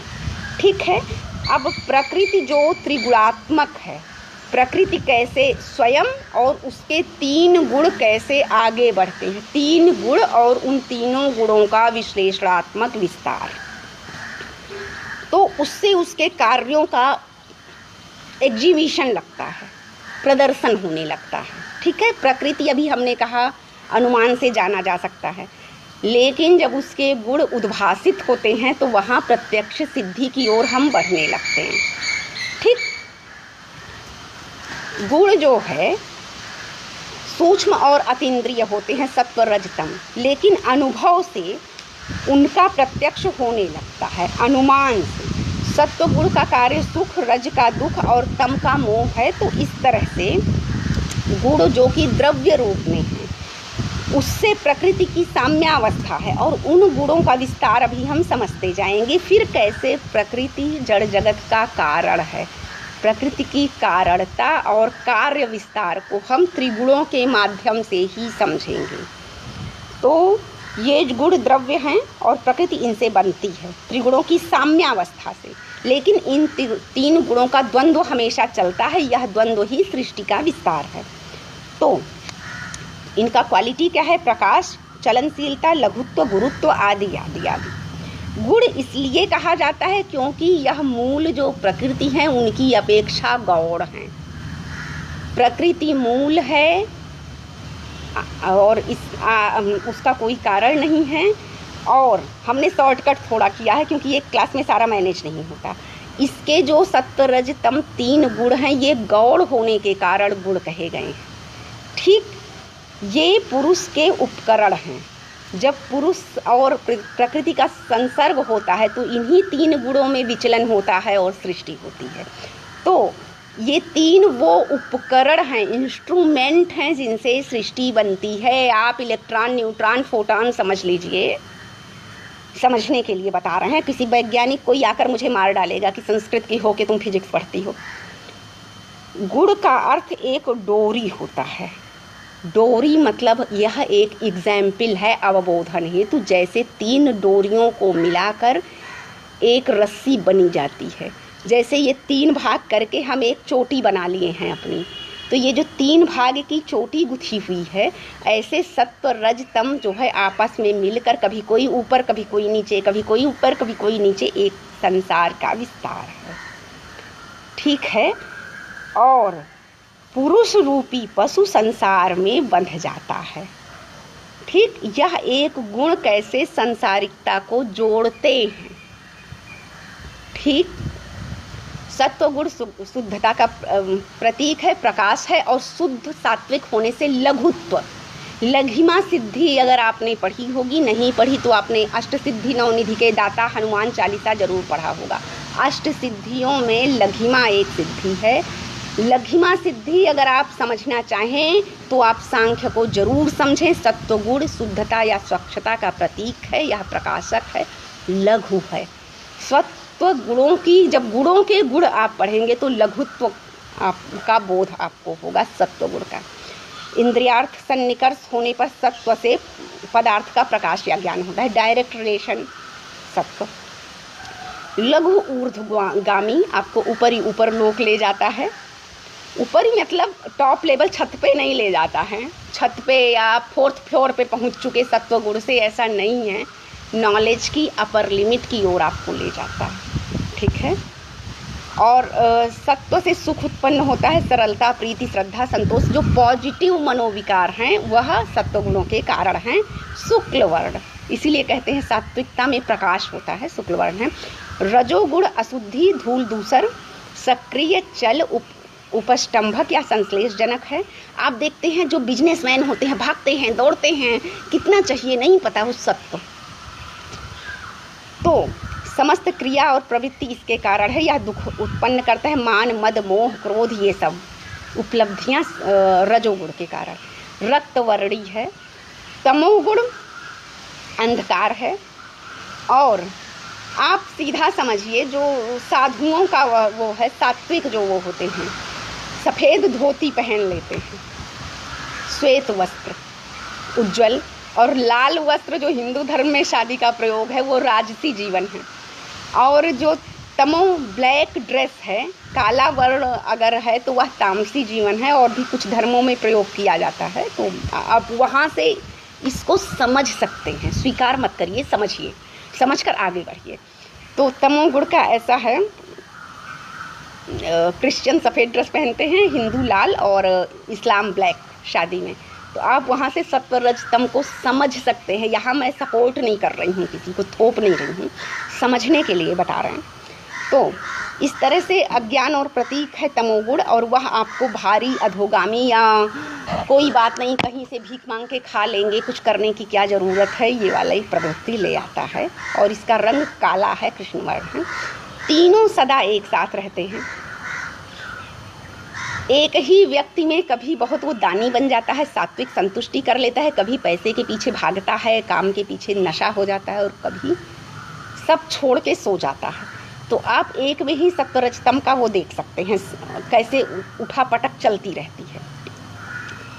अब इसका उदाहरण सत्व और ये सब जो है दिया जाता है कि कैसे रजोगुण का प्रतीक वीर योद्धा, और तमो का कामी पुरुष है, और कामी पुरुष में भी उद्यम होता है, तभी तो एसिड अटैक कर देता है, तो उसे भी मान सकते हैं कि नहीं रजोगुण उसमें है। तो इस तरह से उसको समझाने के लिए कारिकाकार ने बहुत सारी व्याख्याएं दी हैं। खैर, हम आगे बढ़ते हैं और पुरुष का स्वरूप देखते हैं। प्रकृति का स्वरूप मैंने शॉर्टकट में निपटाया है, उसका विश्लेषण करेंगे तो आप वैज्ञानिक बन जाएंगे। तीनों गुणों को भी मैंने शॉर्टकट में निपटाया है, वो इलेक्ट्रॉन, न्यूट्रॉन, फोटॉन का ही विश्लेषण है सत्व रजतम, और कैसे तीनों के संश्लेषण से सृष्टि होती है। ठीक है, आप पूरा फिजिक्स पढ़ लेंगे। अब हम पुरुष का करते हैं। पुरुष के संदर्भ में कहा गया जो प्रकृति का स्वरूप है उसका विपरीत पुरुष है और स्वतंत्र तत्व है, उसके अलावा विषयी ज्ञाता अनुभविता है। ठीक, मुझ में भी पुरुष है चेतन निर्लिप्त भाव से। शरीर, इंद्रियां, बुद्धि, अहंकार और मन ये विलक्षण या भिन्न है, चेतन द्रव्य नहीं और ना ही चैतन्य उसका गुण है, धर्म है। तो इस तरह से विशुद्ध परात्पर चैतन्य है, वह जो है पुरुष है। पुरुष का स्वभाव चैतन्य है। तो परम आत्म तत्व पुरुष है जो कि निर्लिप्त भाव से रहता है, स्वप्रकाश है, चित्त का प्रकाश पुरुष में है, विशुद्ध और विषयी है, वह ज्ञेय नहीं बन सकता। सिर्फ आप अनुभव से ही जान सकते हैं, ज्ञेय नहीं। शब्द प्रमाण भी वहाँ फेल हो जाता है। प्रत्यक्ष अनुमान तो छोड़ दीजिए, शब्द भी आपको कोई आए और कहे मैंने पुरुष तत्व को जान लिया है, ऐसे नहीं। उसके लिए आपको खुद ज्ञाता बनना पड़ेगा और अनुभवजन्य है, ज्ञेय नहीं है। ज्ञेय नहीं है मतलब फिर वो आप बता नहीं सकते। जैसे बरमूडा ट्रायंगल है ना, वहाँ जो गया वो डूब गया, वैसा समझ सकते हैं, एग्जाम्पल है ये। या फिर साइनाइड का स्वाद, साइनाइड जिसने जीभ पर रखा वो तुरंत ऐस कहकर तुरंत मर गया। तो पुरुष का मतलब ज्ञेय नहीं है, ये समझ सकते हैं। साक्षी है, कूटस्थ, नित्य है, निष्क्रिय और अपरिणामी। पुरुष अपरिणामी निष्क्रिय है। प्रकृति उसके प्रकाश से, पुरुष प्रकाश स्वरूप है, उसके प्रकाश से प्रकृति की साम्यावस्था त्रिगुणों की कैसे विचलित होती है और कैसे सृष्टि होती है, ये आप देख चुके हैं। आप रसोधर्मी है, वह स्वयं कुछ नहीं कर सकता बिना प्रकृति के। उसके पास सिर्फ प्रकाश है, इलेक्ट्रॉन, न्यूट्रॉन, प्रोटॉन, आप समझ ही रहे हैं। मूल तत्व गॉड पार्टिकल जो पता लगाया वैज्ञानिकों ने। पुरुष उसके प्रकाश से ये तीन गुण कैसे विचलित होते हैं और कैसे सृष्टि होती है, ये आप जान लेंगे। वह तीन गुण किसके हैं? प्रकृति के तीन गुण हैं। उसके मूल में प्रकृति है, उसकी साम्या, तीन गुणों की साम्या अवस्था ही प्रकृति का अपना स्वरूप है। उसके बाद जो प्रकृति के 5 स्वरूप हैं वह प्रकृति के नहीं, प्रकृति किस तरह से कारण है, इस कारणता के प्रकृति की कारणता के 5 स्वरूप हैं। तो कुल मिला के वह दृष्टा ज्ञाता है, राग द्वेष शून्य है, उदासीन है, मध्यस्थ अथवा तटस्थ है। वह मतलब उसका प्रकाश उसमें पड़ता है लेकिन दर्पण प्रतिबिंबवत है, निर्लिप्त भाव से है। ठीक है, इस तरह से उसकी स्वतंत्र सत्ता बताई गई है। उसकी भी स्वतंत्र सत्ता के लिए 5 लॉजिक दिए हैं और पांचों बहुत ही तर्कपूर्ण हैं। यहाँ न्याय मत जाइए। सांख्य का अपना तर्क है, सांख्य का अपना मोक्ष है, सांख्य की अपनी सृष्टि है, सांख्य के अपने बंधन है, सांख्य का अपना उद्देश्य है। जब हम तर्क की बात करें तो आप केवल गौतम ऋषि न्याय और तर्क भाषा और तर्क संग्रह में मत जाइए, गंगेशोपाध्याय में। सांख्य के अपने मौलिक तर्क को समझने के लिए हम पुरुष के स्वरूप को समझेंगे। प्रयोजन मूलक है पुरुष, संघात परार्थत्व के आधार पर। वह पुरुष प्रयोजन सिद्ध के लिए ही प्रवृत्त होता है। प्रकृति में वह प्रयोजन है भोग और अपवर्ग। प्रयोजन मूलक तर्क पहला, भोग और अपवर्ग। प्रकृति तीनों गुणों से जो है बुद्धि, अहंकार और मन और इंद्रियां जो आदि सब उत्पन्न हुई हैं, वे कैसे, उसका उद्देश्य क्या है? भोग और अपवर्ग। तो पुरुष का ये प्रयोजन है। ठीक, पहला प्रयोजन मूलक हो गया। अव्यक्त प्रकृति तथा व्यक्त कार्य समूह से सर्वथा भिन्न। जो कार्य समूह पूरा जड़ जगत व्यापार है वो व्यक्त है, इससे परे अव्यक्त प्रकृति। तो 23 जो कारण हैं कार्य समूह व्यापार प्रकृति अव्यक्त, इन 24 से भिन्न 25वां पुरुष है चेतन सत्ता के रूप में। यह प्रयोजन उसका क्या है? भोग और अपवर्ग, निर्लिप्त भाव से। दूसरा कारण है तर्कशास्त्रीय तर्क जो त्रिगुण आदि से विपर्य अलग है। निर्गुण अपरिणामी चेतन पुरुष की सत्या है। मैं पढ़ नहीं रही हूँ, अगर मैं कमेंट पढ़ूँगी तो मुझे जो है वो हो जाएगा, डिस्टर्ब होगा। मैं बाद में जवाब आप लोग का देती रहूँगी, या बात कर लीजिएगा, फ़ोन नंबर दिनेश भाई के पास है, ले लीजिएगा। तो अव्यक्त जो है वो निर्गुण अपरिणामी चेतन पुरुष की सत्ता है। ठीक, यह कौन सा? पुरुष के स्वरूप का पहला जो है कारण तर्क प्रयोजन मूलक, भोग अपवर्ग, तर्कशास्त्रीय क्या, अव्यक्त प्रकृति और व्यक्त कार्य रूप पूरा संसार से विपरीत, यह निर्गुण और अपरिणामी है। यह लॉजिक हुआ, लॉजिकल लॉजिक, ठीक है। तीसरा है तत्वमीमांसीय या सत्तामूलक तर्क। यह जो अधिष्ठानात शब्द से इसकी व्याख्या समझेंगे। विधि निषेध इस पर निर्भर है। साक्षी चैतन्य रूप है, प्रमाता या जीवात्मा में इसी का चैतन्य प्रकाशित है। अब आप देखिए, जब हम वेदांत पढ़ाए हैं तो जो हमने कहा आकाश क्या कहा था, आकाश प्रतिबिंबित या आकाश अवच्छिन्न, जल में प्रतिबिंबित और वृक्ष में अवच्छिन्न, उसी तरह से इस चेतन पुरुष का जीवात्मा और प्रमाता में चैतन्य प्रकाशित होता है निर्लिप्त भाव से, ठीक है। उसी प्रकार से हमें खुद को रिलेट करना है, हमारे जीवन का उद्देश्य है ये, ठीक है। तो ज्ञान और समस्त अनुभव का अधिष्ठान कौन है? पुरुष है। ज्ञान और समग्र अनुभव का अनुष्ठान जो हमारे प्रकट सात्विक ज्ञान और अनुभव हैं, उसका अधिष्ठान है वो पुरुष। यह तत्वमीमांसीय सत्तामूलक तर्क है। 4th नंबर पर हम आते हैं जो एथिकल लॉजिक है। एथिकल लॉजिक मतलब नीति शास्त्रीय तर्क। नीति शास्त्रीय जो तर्क है उसमें यह है कि चेतन भोक्ता पुरुष है और पुरुष की सत्ता इस रूप में है कि जड़ भोग्य वस्तु के भोगार्थ चेतन भोक्ता की सत्ता अनिवार्य है। अगर जड़ जगत भोग है तो उसका कोई ना कोई तो भोक्ता होगा, और कौन भोक्ता है? पुरुष है। तो पुरुष की सत्ता यहाँ सिद्ध होती है, भोक्ता के रूप में वही है, ठीक। सर्वम खलुइदम ब्रह्म जो वेदांत का है वो सांख्य ने किस दृष्टि से देखा है? बात देखिए, सत्य एक ही है, हर व्यक्ति का अपना पर्सनल साक्षात्कार होता है और वो उसको जब मूर्त रूप देता है तो वो थ्योरी इस्टेब्लिश होती है, ठीक है। तीसरा एक जो आध्यात्मिक और 5वां रहस्यवादी तर्क है वो ये है कि इसका उद्देश्य जो है क्या है? प्रकृति पुरुष के विवेक ज्ञान से हम इसको जानते हैं और दुख मिटाने का प्रयोग करते हैं। तो जब हम पुरुष प्रकृति का रहस्य ज्ञान जानेंगे तो प्रकृति का रहस्य ज्ञान जानेंगे तो त्रिगुणात्मक प्रकृति साम्यावस्था का रहस्य पता चलेगा। वह रहस्य में कैसे विचलन आया, कैसे सृष्टि हुई, उसमें हमें पुरुष का प्रकाश समझ में आएगा। तो जब हमारे जीवन का उद्देश्य दुख से मुक्ति और दुख से मुक्ति के लिए पुरुष प्रकृति का रहस्य ज्ञान है तो उसमें पुरुष का भी एक ज्ञान आवश्यक है। तो इस रूप में आध्यात्मिक और रहस्यवादी व्याख्या के रूप में पुरुष का अस्तित्व और उसकी कारणता स्वतंत्र सत्ता कैसे सिद्ध होती है। हमने यहाँ पुरुष के अस्तित्व और उसके स्वतंत्र तत्व के रूप में 5 कारण दिखाए हैं। प्रयोजन मूलक, तर्कशास्त्रीय, तत्वमीमांसीय, नीति शास्त्रीय, एथिकल और आध्यात्मिक, ये 5 तत्व हैं। इन 5 तत्वों को आप समझिएगा, ये व्याख्या को 2-3 बार सुनिएगा तब आएगा, और किताब पढ़िएगा। बिना किताब पढ़े कुछ नहीं होगा, हम तो बस खाली बकबका रहे हैं। तो ठीक है, क्योंकि उसका उद्देश्य कैवल्य है, मोक्ष है। हमें दुख त्रय से मुक्ति कैसे मिलेगी? मोक्ष से या रहस्य ज्ञान से, प्रकृति पुरुष विषयक ज्ञान से। तो जब हम ज्ञान प्राप्ति की ओर आगे जाएंगे, प्रकृति का जानेंगे, तो प्रकृति की साम्यावस्था में विचलन कैसे हुआ, तो पुरुष के प्रकाश को भी जानेंगे। तो हमारे ज्ञान का एक सुपरलेटिव एलिमेंट, सर्वोच्च तत्व पुरुष है, इसलिए पुरुष की स्वतंत्र और प्रकाशित सत्ता है।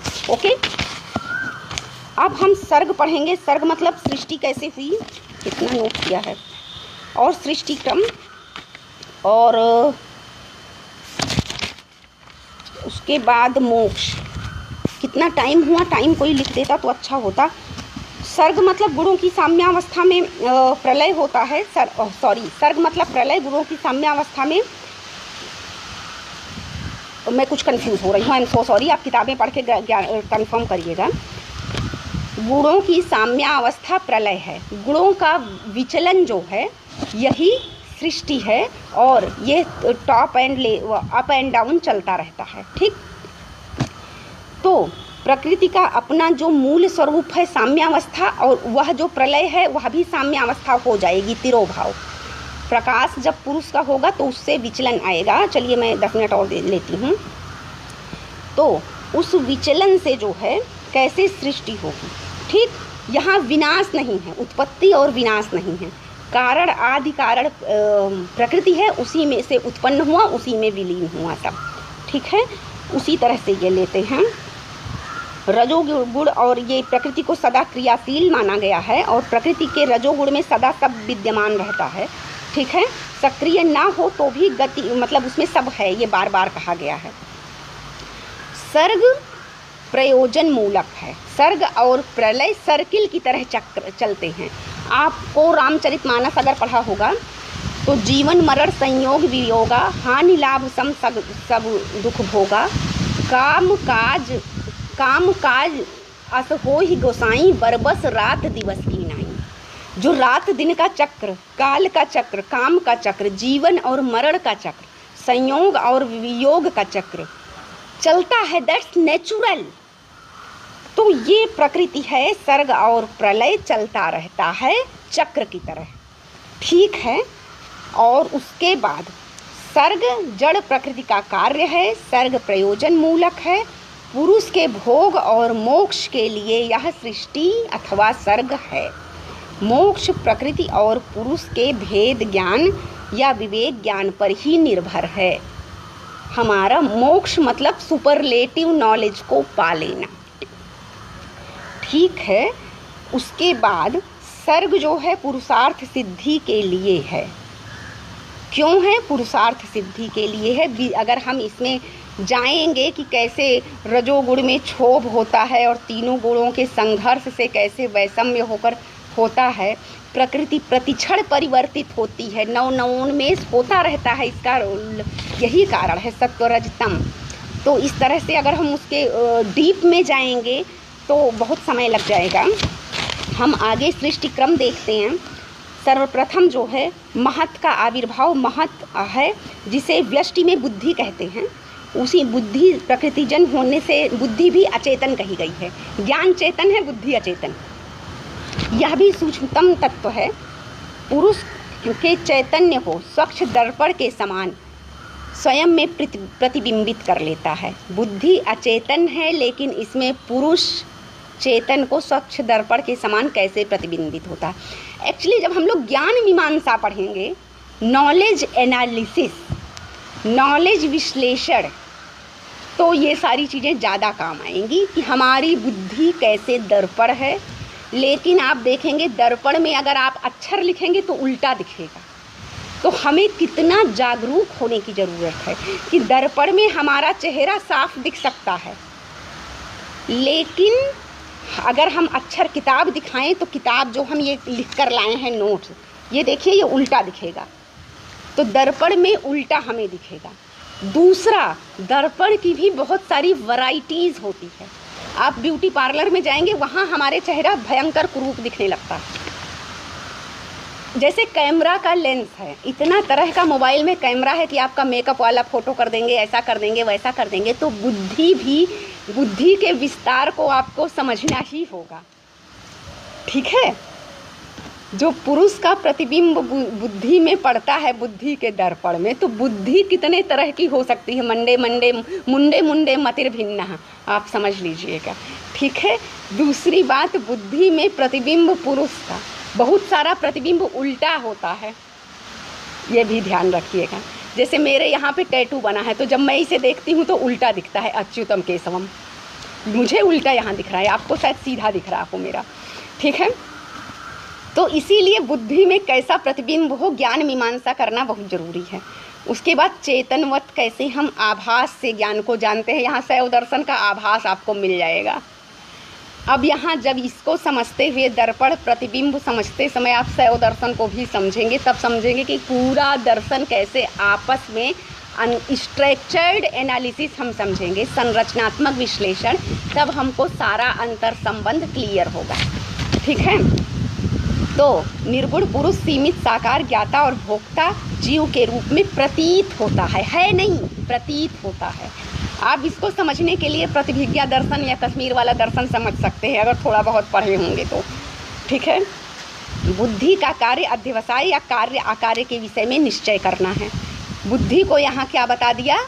संकल्प विकल्प, कार्य और अकार्य के विषय में निश्चय करना। सात्विक बुद्धि के भी 3 गुण बताए, सात्विक, धर्म, ज्ञान, राजसी। सात्विक बुद्धि धर्म, ज्ञान, वैराग्य, ऐश्वर्य से 4 गुण हो गए। तामस बुद्धि के गुण इसके विपरीत हैं, स्मृति और प्रतिविज्ञा बुद्धि में रहते हैं। स्मृति मतलब मेमोरीज, प्रतिभिज्ञा मेमोरीज को जब हम प्रेजेंट से रिलेट कर लें, प्रतिभिज्ञा जैसे हम अपने ज्ञान को जब कालेजाई कहते हैं तो प्रतिभिज्ञा, ठीक है। प्रतिभिज्ञा पर अलग से हम एक चैप्टर लिखने की सोच रहे हैं। तो महत और बुद्धि जो है, महत या बुद्धि, बुद्धि से अहंकार, ईगो जिसे समझ सकते हैं, व्यक्तित्व का वह तत्व जिसे मैं हूँ, मैं कल्पना हूँ, ठीक, जो मुझ में कल्पना तत्व है, इतर अवच्छेदक नव्य न्याय समझ लीजिए, वह अहंकार है। तो पूरा नव्य न्याय का घट का घटत्व, पट का पटत्व कहाँ हो गया? सांख्य दर्शन के अहंकार में समाहित हो गया। उसमें अभिमान की भावना ये सब आ जाता है, कर्तृत्व की भावना आ जाती है। अभी सारा आभास ही है प्रतिबिंबित, लेकिन देखिए हम ही करता हैं, हम ही ये किए हैं। बड़े आराम से कह देते हैं मैंने घर बनाया, लेकिन करता कोई और है। हम लोग माध्यम होते हैं, ठीक है। तो सात्विक और वैकृत या वैकृत जिसमें सत्व प्रधान होता है, समष्टि रूप में 5 कर्मेंद्रिय उत्पन्न होता है, ठीक। बुद्धि और अहंकार, बुद्धि से अहंकार, उसके बाद सात्विक भाव से 5 कर्मेंद्रियां। अच्छा, इसकी समष्टि रूप में यह मन और 5 कर्मेंद्रियों को उत्पन्न करता है, ठीक। व्यष्टि रूप में यह शुभ कर्मों को उत्पन्न करता है, कर्मेंद्रिय और कर्म।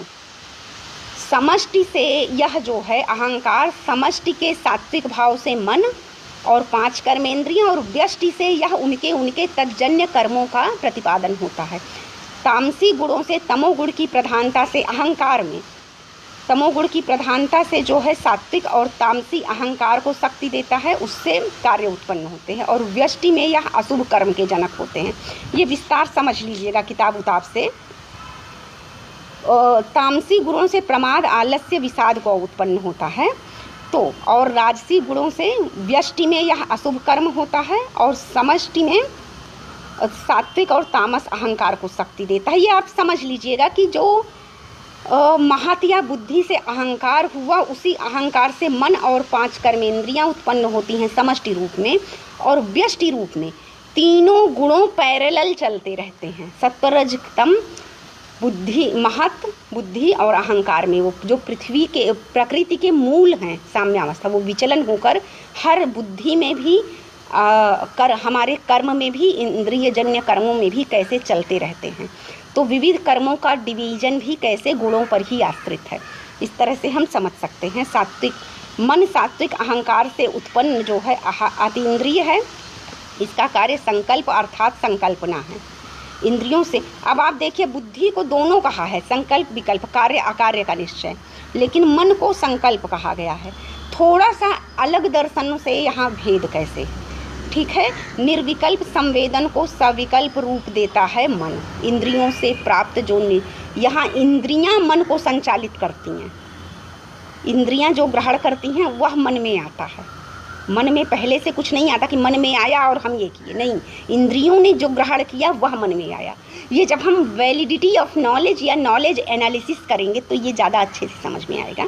किताबों में देखिएगा, सात्विक अहंकार से मन के अतिरिक्त 5 ज्ञानेंद्रियां और 5 कर्मेंद्रियां उत्पन्न होती हैं। सात्विक अहंकार से मतलब महत और बुद्धि से अहंकार, और अहंकार के विस्तार में ज्ञानेंद्रियां, कर्मेंद्रियां हैं, ठीक। बुद्धि, अहंकार और मन प्रकृतिज होने से अचेतन हैं, मूल हैं। पुरुष के चेतन के प्रकाश से चेतनवत प्रतीत होते हैं। आभास आप पढ़ लीजिए प्रतिभिज्ञा दर्शन का या उसका कश्मीर सयो का। ये तीनों अंतःकरण हैं, तीनों मतलब बुद्धि, अहंकार और मन अंतःकरण हैं, और ज्ञानेंद्रिय, कर्मेंद्रिय ये बाह्यकरण हैं। तो कुल मिला के 23 हो गया, 5 ज्ञानेंद्रिय, 5 कर्मेंद्रियाँ 10, और ये 3 13 हो गया। ये 13, अभी आगे 5 महाभूत मिलेंगे। ये 13 करण हैं। करण से कारण आएगा, इन 13 करण से कारण आएगा। देखते हैं क्या कारण आता है। तमस अहंकार से तन्मात्राएं आती हैं, नाम उनका है रूप, रस, गंध स्पर्श शब्द, जो शब्द स्पर्श रूप रस गंध है। पंच तान मात्राएं कहाँ से आती हैं? तामस अहंकार से। और ये पंच महाभूतों को उत्पन्न करती हैं। तन मात्राओं से महाभूत उत्पन्न हुए। यह सांख्य दर्शन की दृष्टि है। सांख्य की यात्रा में प्रकृति की साम्यावस्था, उसमें विचलन, वहाँ से महत या बुद्धि, बुद्धि से अहंकार, अहंकार मन, ये तीनों जो है प्रकृति से उत्पन्न हुए। इन तीनों के बाद अहंकार की तामसी अवस्था से महाभूत। अब महाभूत उत्पन्न तो तामस अहंकार से होते हैं, लेकिन इसमें सत्व रज तम तीनों इसमें फिर विद्यमान रहते हैं।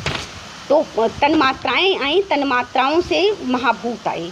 यहाँ तन्मात्राओं का अलग परिगणन नहीं है हाँ, पंच तन्मात्राएं और पंच महाभूत ये 10 अलग अलग स्वतंत्र हैं। कुल मिला के 23 तत्व हुए, 23 प्रकृति के कारण हैं और पुरुष सब में चेतनवत है। तो 25 एलिमेंट आई थिंक यहाँ हो चुके हैं।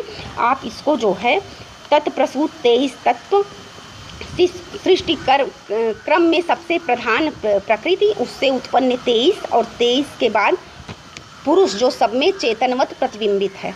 ठीक है, ये हम देख लिए।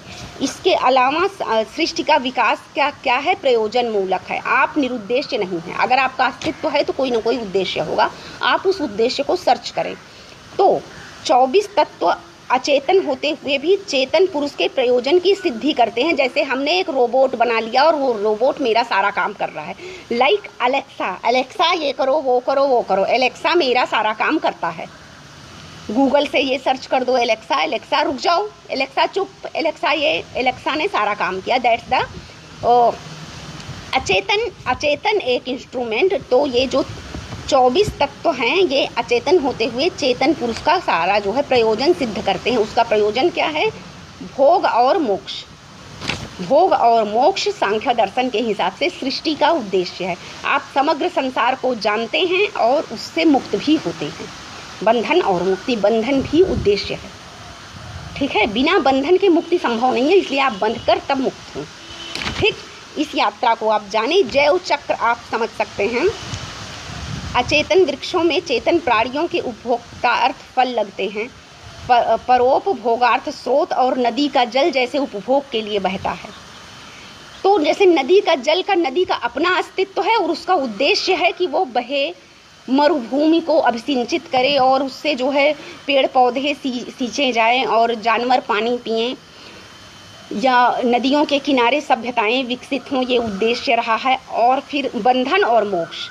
तो इस तरह से हम, अगर आपने 6-7 क्लास में पढ़ा होगा जैव चक्र, कैसे जैव चक्र एक दूसरे पर निर्भर है। मनुष्य कैसे वनस्पति और जीवों पर निर्भर है, जीव कैसे वनस्पतियों और जीवों पर निर्भर हैं, कुछ मांसाहारी हैं कुछ शाकाहारी हैं। पेड़ पौधे कैसे सूर्य से पर निर्भर है और उससे सूर्य और पानी से अपना जीवन चलाते हैं, हवा से। पौधे जो है पृथ्वी में उगते हैं मिट्टी में, और हवा और प्रकाश और उससे पानी से अपना जीवन चलाते हैं। इस तरह से जब हम देखते हैं जैव चक्र को, तो यहाँ भोग और अपवर्ग उसी जैव चक्र का क्रम आपको सांख्य की सृष्टि के चक्र में मिलेगा। ठीक, इसको मैं समराइज कर रही हूँ। सांसारिक जो 3 दुख कहे गए थे, आध्यात्मिक, आदिभौतिक, इस समय सब लोग भूल गए होंगे कि 8 बजने वाले हैं, चाय वाय पीना है। तो जब आप ज्ञान की मीमांसा करते हैं तो ज्ञान में सब भूल जाता है। ज्ञान की उपासना का जो है प्रभाव है मोक्ष। ज्ञान के धारा में जब हम बढ़ते जाते हैं तो उसकी प्रभावोत्पादकता ही मुक्ति है। और वह मुक्ति किससे है? आध्यात्मिक, आदिभौतिक, आदिदैविक दुखों से। ओके, तो मोक्ष, मुक्ति या अपवर्ग जो है हमें सुपरलेटिव डिग्री पर ले जाने वाला, वहाँ टॉप पर इस्टेब्लिश करता है। और उसके लिए हमें भोग के क्रम से ही जाना होता है, तभी हमारा नॉलेज कंप्लीट होगा। हमको कोई लिफ्ट से अगर 12वीं मंजिले पहुंचा देगा तो हमें ऑल फ्लोर की नॉलेज नहीं हो पाएगी। तो हमें स्टेप बाय स्टेप संरचनात्मक रूप से ज्ञान को प्राप्त करके अपर लिमिट को जानना होता है। ठीक है, इसीलिए शायद उपनिषद में भी कहा गया है कि अविद्या से मृत्यु को पार करके विद्या से अमरता को पाएं। आप अविद्या में अवश्य प्रविष्ट हों, वही ये कहता है कि सृष्टि आपके भोग के लिए है, भोग करते हुए अपवर्ग को आप साध लें। ओके, देन जीवन का चरम लक्ष्य नॉलेज नॉलेज नॉलेज। आप अगर एमए पास कर गए तो किताबें रद्दी में मत बेचें। अगर आपका नेट क्वालिफाई हो गया है, जेआरएफ हो गया है, तो भी आपको पूरा सिलेबस जानना चाहिए। बहुत सारे लोग हैं जो पूरा सिलेबस नहीं पढ़े और जेआरएफ हैं। अगर आप कहीं अपॉइंट हो गए एज अ प्रोफेसर, तो आपने शादी की, पत्नी या पति आ गया, बच्चे हो गए, घर बन गया, गाड़ी खरीद ली, गाड़ी की फ़ोटो हमें भेज दिया, महंगे कपड़े पहन लिए, यह सब बहुत सतही चीज़ें हैं। आपका उद्देश्य है ज्ञान की साधना। एंड आप जब कहीं जॉब में नियुक्त होते हैं तो आप एक शिक्षण संस्थान के कर्मचारी हैं, एम्प्लॉई हैं, जहां आप एक स्टूडेंट के रूप में पढ़ते हैं। आपके पढ़ने का तरीका बस इतना है कि आप 10, 20, 50 बच्चों के बीच में जाकर उन्हें पढ़ा रहे होते हैं। ये दुनिया देख रही है, लेकिन सच्चाई ये है कि आप स्वयं इस प्रविधि से, इस स्ट्रेटजी से स्वयं पढ़ रहे होते हैं। और हम स्वयं पढ़ रहे हैं, इस बात का हमें खुद को ज्ञान होना चाहिए। आत्मज्ञान ये है कि हमें खुद का पता होना चाहिए। हमें जो सैलरी मिलती है वो हमारे जीवन यापन के लिए, निर्विघ्न अध्ययन के लिए मिलती है। कार खरीदने और कपड़े खरीदने और फ़ोटो खिंचाने के लिए केवल नहीं, वो ठीक है, लेकिन केवल वो नहीं, बल्कि हमें सैलरी इसलिए मिलती है कि हमारा अध्ययन निर्बाध आगे बढ़े। ओके, नेक्स्ट, पुरुष विशुद्ध चैतन्य रूप होने से नित्य मुक्त, परिणामातीत तथा बंधन मोक्ष रहित है, बुद्धि में प्रकाशित होता है, अपने प्रतिबिंब के साथ तादात्म्य में स्थापित करता है। आप शैव दर्शन से इसका तारतम्य जोड़ सकते हैं।